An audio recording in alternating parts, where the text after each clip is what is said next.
Welcome back to this next session. I hope you enjoyed your recharge meditation and that your karma is fully balanced now. My name is Tim Green. I'm the features editor of the MEF, and I'm pleased to moderate this next session, which is an analyst briefing on the topic of wholesale roaming. Obviously a very interesting topic given what's happened to the world in the last 10 months.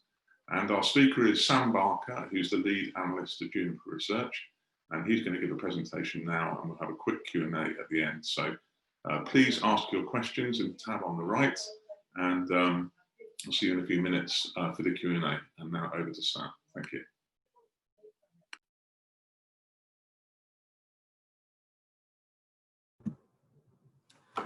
Thank you very much. Welcome to this, this briefing on wholesale roaming and a brief market overview. Just to give you an overview of our agenda today, we'll be looking at the mobile operator roaming revenue. What comprises each sector of the revenue, what market share each technology and each service has. We'll obviously be doing a dive into the impact of COVID-19, how we feel it's going so far, when we think the market will recover, and an overview of some data, and looking a bit more into the future of the market. We'll be looking at the impact of 5G, how 5G markets, how 5G technology is progressing, and what that means for the roaming market, and what roaming vendors and operators will need to do in order to progress and keep up with the rapid rate of 5G. We'll also be giving a quick overview of the roaming strategies in the wholesale market, looking at areas including automation, the impact of artificial intelligence and machine learning, and what that means for looking at the traffic in the roaming market. We'll also be having a quick look at IoT roaming, where we stand with that, and a quick look at fraud in the roaming space. So moving on to mobile operator roaming revenue, as you can see to the graph to the right, we anticipate that over half of the roaming revenues attributable globally in 2019 were attributable to data rather than voice and SMS. Obviously, we'll do a bit more of a deep dive into this later, but obviously the emergence of 5G is a big impact, going to have a big impact here. Obviously 5G being very data intensive, rollouts have been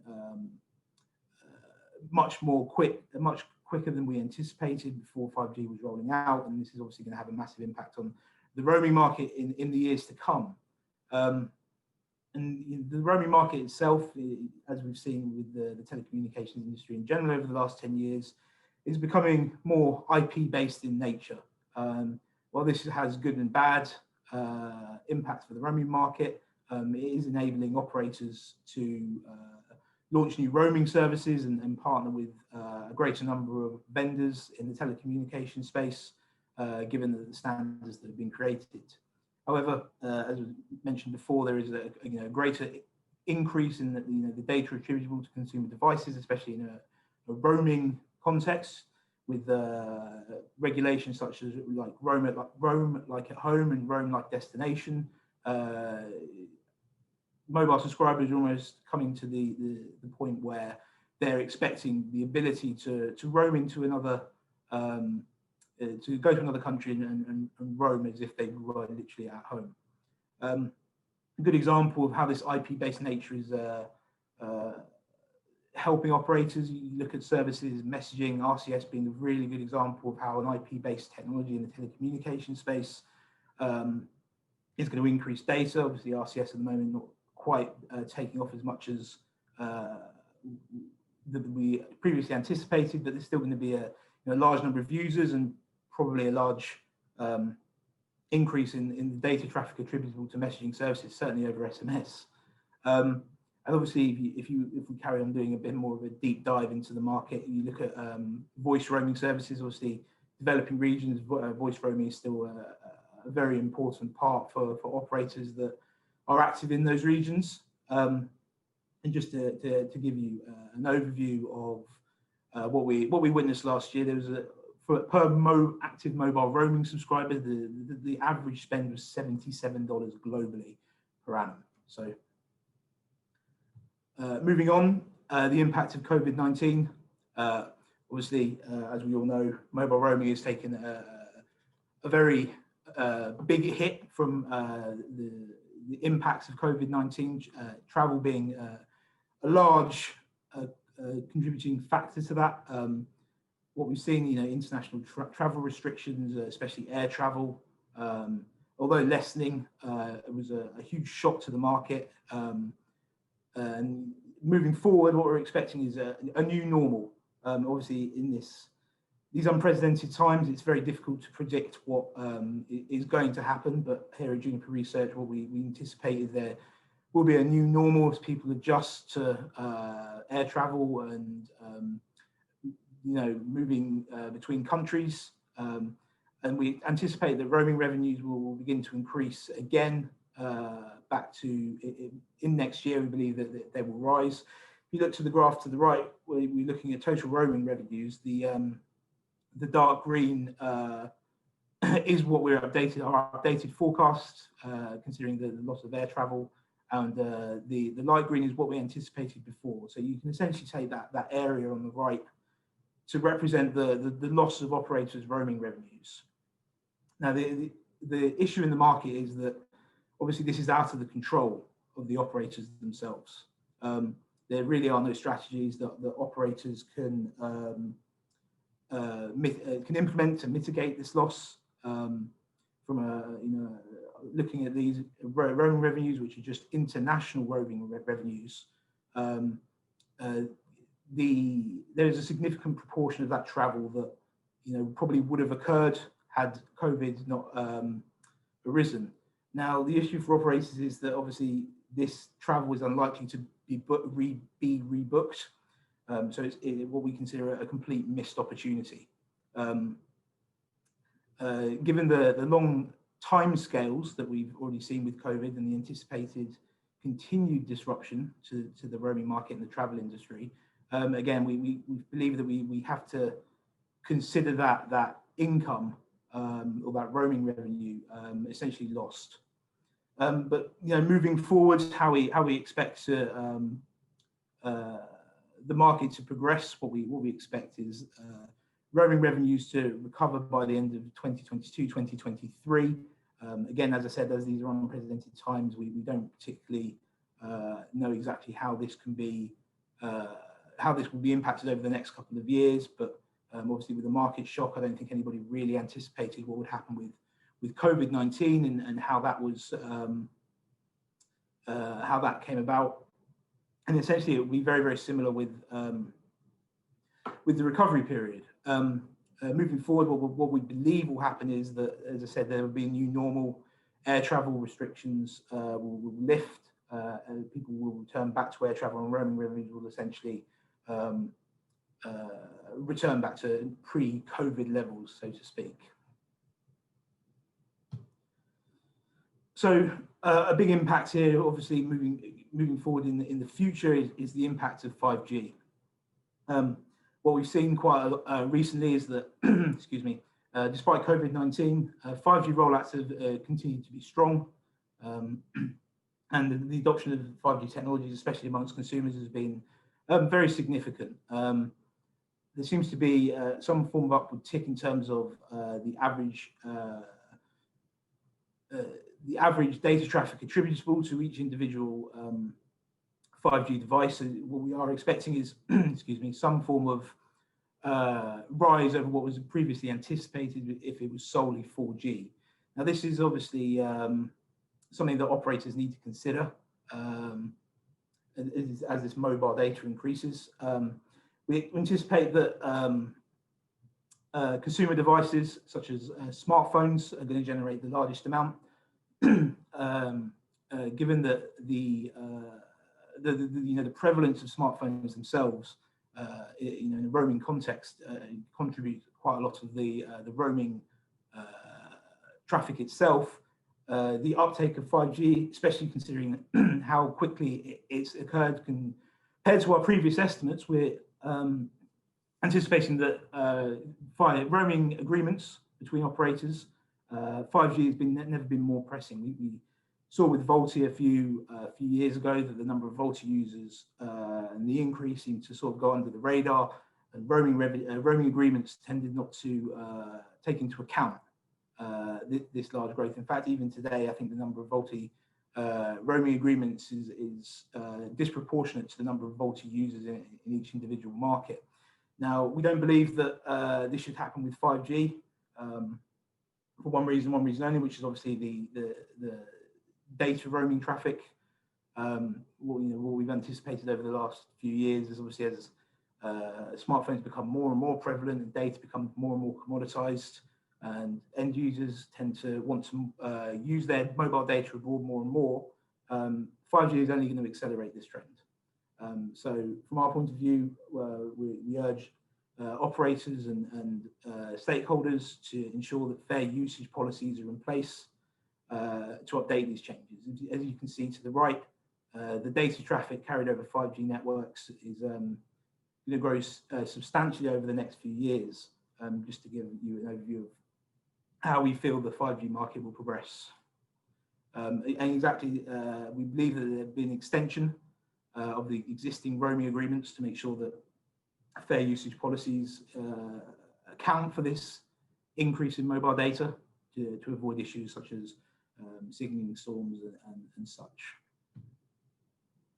So if we just move on to wholesale roaming strategies, we expect a increasing number of these roaming agreements to be technology neutral. As mentioned before, you need to account for things like VoLTE users and IoT connections. So just to give you an example, we forecast that there's over 2.6 billion VoLTE users by the end of 2020. But however, when you analyze the agreements for VoLTE, so roaming agreements that include the VoLTE usage, so obviously voice over LTE and ensuring that voice services can be used in that way, it's disproportionate essentially. There doesn't seem to be as much interest in ensuring that that's there. Obviously, as we all know, VoLTE, although it provides greater clarity, the real benefit is to the operators in ensuring that they can migrate their voice traffic over to excuse me, to an LTE and data network in more of a data plane. And just to give you, another idea, IoT connections are also expected to rise. One of the big issues that we've had over the last few years has been, one of the biggest trends we've seen over the last few years is the interest in LPWA or low power wide area connections. What we've seen, especially in the cellular space, big interest in technologies such as NB-IoT and LTE-M. Now, obviously, from a roaming perspective, quite a lot of those data connections are going to be stuck in the remote locations for a long period of time, and we have issues such as permanent roaming, but for the large part, roaming agreements will need to include the fair usage policies to make sure that those large number of connections, although maybe not producing a great amount of data themselves, don't break any usage policies that are in place. And just moving on, we've also noticed that this roaming as a service model will emerge with 5G network slicing, as you can see to the right. Just a list of the most prominent roaming services that are available today. Obviously, lower tier operators that are struggling to launch their own roaming services, whether that be due to the required investment or an overall lack of need for the roaming service. We're seeing vendors coming out and offering this roaming as a service package. Basically, that enables the operators to outsource all the roaming services that they need. We believe that will be successful. Obviously, the COVID-19 pandemic has somewhat put a bit of a hold on that, so we're not entirely seeing any movement of it recently. But over the next 2 or 3 years, we certainly expect interest in that to pick up again. And something that we find that's something that's probably not talked about as much as it should, but the impact of artificial intelligence and machine learning. Obviously, to the right, we just a quick overview of the different subsections of AI and what they can do. So machine learning itself, artificial intelligence are obviously being used in many different ways. The big way is obviously, given the large amount of traffic that's being involved over operator networks and the roaming capacity, is something that can't be analysed manually. If you look at the integration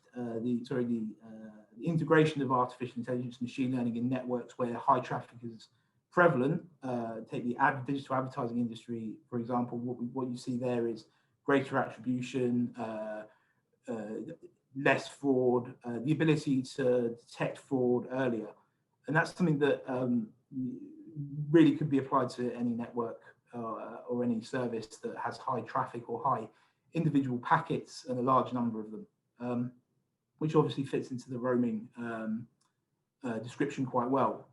Obviously, one of the big hindrances to that is the availability of real-time data. That really impacts the efficacy of the majority of systems that are out there at the moment. What we see is basically the ability to, the moment that the data can come in, you can be able to analyze it and feed it into an artificial machine learning algorithm, which in turn can produce insights. And given the large amount of data, there's no need to take sample sizes or only analyze certain parts of a network traffic. Additionally, roaming steering can also be improved by the introduction of AI and machine learning, not just as a future forward planning thing, but in real time, networks can steer connections as they need to reduce network strain. And this has never been more applicable than during these unprecedented times. A lack of historical data during this means that there's not really any historical evidence to back up future strategies. And the ability to implement AI in a network and take the insights from it is something that we believe is going to be essential over the next 12 to 18 months of the roaming market, given that the availability of information will be lacking, and the ability to move forward with up-to-date information is something that we believe is very important. And just moving on to IoT roaming. Obviously, as we all know, permanent roaming devices are connections provisioned in one country but are being connected to a network in another country. The introduction of roaming, stakeholders are always faced with issues with the optimum market price for their IoT connections. One thing that one running joke that we have with a number of stakeholders in the market is the idea of the roaming fridge, a fridge that is provisioned in one country and then is operating in another. Obviously, this is more to do with the joke on the ability for a connected fridge, but the theory still remains the same, that obviously that fridge is obviously not going to be moving anywhere, but however it's going to be provisioned. So what we believe is that the opportunities in the IoT market, they're abundant for operators. Extensions of roaming agreements to cover the permanently roaming IoT connections must be done in order to mitigate these issues. Obviously, we're seeing system integrators and MVNEs and companies such as that are essentially offering global connectivity, and obviously these players are going to play an important role in it. And one thing we have also noticed from the COVID-19 epidemic is that in the IoT space, whilst we've seen a lot of technology markets that have really not been very resilient to the market shock that is COVID, IoT market has been slightly resilient towards the impacts, obviously restricted air travel and such. What we expect in the future is companies adopting more and more IoT solutions, needing something called remote SIM provisioning through eSIMs, doing things remotely to increase their own resilience for future market shocks. Now, remote SIM provisioning in itself means that it obviously can be deployed remotely in another country. So the idea of these permanently roaming connections is something that an issue that we anticipate to be impacting the market over the next few years. And just a quick update on fraud in the roaming space. Obviously, fraudsters are using different techniques to avoid roaming charges. We've seen obviously fraud in itself is very difficult to predict, because quite often we don't know the fraud is occurring when it is occurring. We anticipate that roaming, it will continue to attract the high levels of fraud. The international nature of the market, as stated, can be something that will drive that increase towards fraudulent players committing the acts that they do. Obviously, one of the big facets that we believe we can mitigate the risk or mitigate the losses to fraud is the introduction of real-time data, the ability to have the data on the traffic, each individual traffic exchange, done within minutes of the exchange taking place or the traffic going over the network. And as I said in point B there, the monitoring of individual call data record information can support the enhanced reporting, which is obviously the first stage in mitigating the fraud over the coming years. That's my presentation. Just any questions, and just to let you know that our wholesale roaming report, available on Juniper Research's website, is available at 10% discount if you use the code MEF2020. Thank you very much. Thank you very much, Sam. I think you published your report in January, so just about the worst possible timing, I would have thought. I mean, who could have imagined what would have happened? We do update our data on a 3-month cycle. Yeah. So during the initial stages of COVID-19, it was a case of you do it one week, and then the next week you feel like your forecasts are completely irrelevant again. But luckily, things are starting to settle down somewhat now. And what's going to happen? Okay, I think I don't know if you could just click to stop sharing your presentation. But anyway, yeah, thank you. So you did. We've had a question in from the audience. You did touch on eSIMs in the context of the IoT. What about in the context of regular consumers? More and more devices are going to be connected with an eSIM, and giving people the opportunity to kind of choose local operators rather than roaming packages. So do you see that as having an impact? It's something that we've looked into for over the last couple of years, and obviously eSIMs are always more associated with the IoT and rather than the consumer sector. But obviously, companies like Apple have been largely committing towards the eSIM. But from our research, what we've seen over the last couple of years, and we don't really see there being very much impact on the roaming market itself. Obviously, the abilities to switch between operators within a country is something that is a big benefit to the consumer. But given, if you take the EU as a good example, and Roam Like at Home, the regulation, the legislation involved means that essentially there's not very much to choose between the different operators. It's more a case of the big benefits of eSIMs are in the IoT space for remote SIM provisioning rather than in the roaming space. So you mentioned that you think the industry is going to get back on track in sort of 2022, 23. Yeah. What do you see any new kind of services driving that return? Or is it just going to be more, the comeback of what we've lost in the last year? I think, yeah, it's a case from our point of view. We were wondering whether it's very difficult from our point of view to forecast what's going to happen with the COVID-19, obviously, because it's so unprecedented. But really, we do expect air travel to return to normal. We've been following air travel very religiously since about March time, February time. So we've seen the growth over the last 40, 50 years, and market shocks that happened before. What we've seen is really that the market does recover. I think from a services point of view, it's ensuring services like clearing and steering are able to handle the traffic as it increases. We do anticipate it returning to normal, but in terms of the services on offer, obviously steering through real-time information and clearing as well through real-time information, it's going to be something that's going to be more and more, it's going to be highly demanded over the next few years. I mean, interesting, you know, if video conferencing settles down and people understand how best to use it, then, you know, I wonder if that will have an impact on air travel.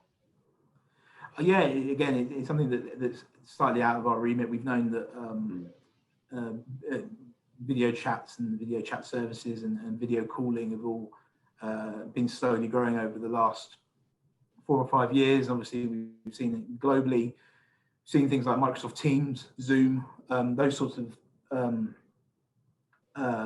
programs being adopted more and more. It's a case of, do we return to normal? Do we go back to what it was before? What's the you know, what's going to happen? Our general feeling is that realistically, we do anticipate that the large majority of you know, how we use our technologies after COVID will return to normal. Obviously, there will be some outliers, and there will be some different things like that. But yeah, we certainly think that things like air travel will return to normal, roaming will return to normal within the next 2 years. So you talked about IoT roaming and the fridge, but I wonder if you could give us a bit more insight to where you think the new use cases will be for when the IoT starts to really pick up in terms of roaming.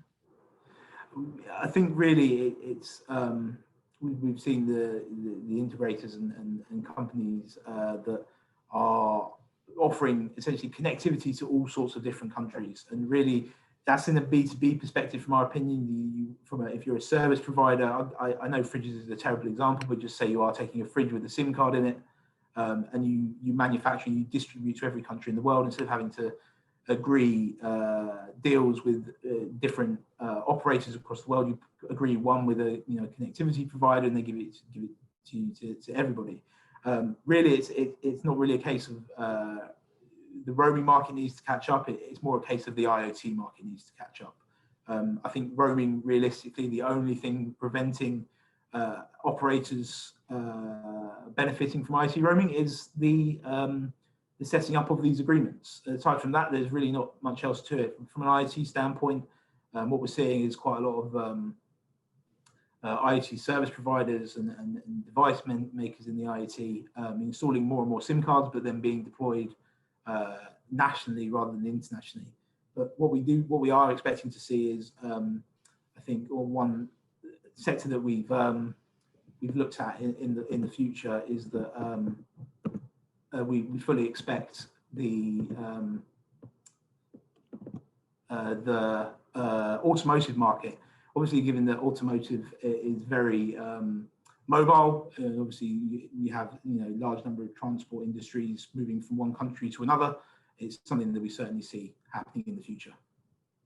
And by automotive, do you mean manufacturers, or do you mean like logistics? No, well, automotive manufacturers is a good example, but I mean, automotive in general, logistics, even consumer vehicles themselves have large, the inclusion of SIMs in those vehicles is continuing to rise, and we're looking at the hundreds of millions globally now. So certainly something as vehicles move from one country to another, it's ensuring that in some cases it'll be the embedded SIM, in some cases it maybe even be a traditional SIM or a soft SIM, but making sure it can roam is something that's, and roam to the same degree that it can do it, roam like at home literally, is something that's going to be highly desired by the end user, or the end network user, the logistics company, or the driver of the vehicle, so to speak. And finally, you talked about roaming as a service, quite interesting vertical growing up there. So can you give us a bit more insight to how you see that might develop over the next couple of years? yeah, it's certainly something that we see operators, and you know, it's certainly something that we've seen over the last few years. We've seen operators launching, you know, new and new services. We talked about the IP-based nature in the future. IP-based nature of networks, you know, increasing virtualization, increasing new services, and it's making operators who, to be honest, have been less and less. You know, they were less agile than they were they were less agile 5 years ago than they are now. And the reason they've become more agile, the ability to roll out and develop new services more and more efficiently, has been because of the IP-based nature. Standards have obviously helped. But we see it in, you know, a number of industries where outsourcing something that is difficult to set up or difficult to you know, implement themselves, or sometimes it's just easier for a vendor to come out and roll out these services for you and manage them for you. And roaming is something that, obviously, in the instance of you know, tier one operators that have gone out and got roaming, their roaming portfolio well established, and it's you know, a good revenue maker. Obviously, roaming as a service, that, you know, the model itself may not be greatly appealing to those sorts of players, but overall, the lower tier operators, it's certainly something that we expect to see, you know, over the coming few years. Okay, Sam, well, thank you very much for your insights. Just remind us again how the audience can get hold of the report and the discount available. So yeah, if you visit our website, www.juniperresearch.com, our research report on wholesale roaming, if you enter the discount code MEF 2020 at checkout, you will get a 10% discount. Excellent. Okay, well, I think we've come to the end of our allotted slot. I've just been told we've got 5 extra minutes. Okay, we'll do that then. We'll keep talking. All right. So one final question then. You talked about AI and machine learning. Can you give me one example where you think, one instance where you see that making the most difference in the next couple of years? It really is the traffic, so to speak. We've seen it in a number of industries. Obviously, the telecommunications industry, they use, you know, AI largely for things like customer service and those sorts of areas. But the one industry we've seen artificial intelligence have a really significant impact has been the advertising industry. And that's simply what it shares with roaming is a high number, you know, high loads of traffic, large number of, you know, exchanges. And the idea is that, obviously, with fraud and looking at new methods of fraud and new sources of fraud, it's really been a case of the advertising industry has been really revolutionized over the last 5 or 6 years by this introduction of AI. And it's only getting more and more efficient because the traffic data you feed back into the machine learning algorithm is continually learning, continually becoming more and more efficient itself. And you know, there's lots of parallels with the roaming industry. We see that obviously, you know, fraud within roaming is an issue, and we want to see how the traffic itself can be analysed and those sorts of issues. And then to take it one step further, if you look at clearing and settlement within the roaming industry, it's a very similar thing. Looking at machine learning, making sure that the traffic itself is being you know, billed in the correct way, and it's certainly something that we believe will make steering and the clearing and settlement process far more efficient. Great. Okay. Well, look, Sam, thank you very much for your time, and for the audience, please check out the report and make the most of your possible discount. We are now, in 10 minutes time, we'll be moving on to the next session. That's 2:45 UK, and that's the evolution of voice. So stay tuned for that. And once again, thanks, Sam, for your insights, and thanks for watching. See you soon. No problem.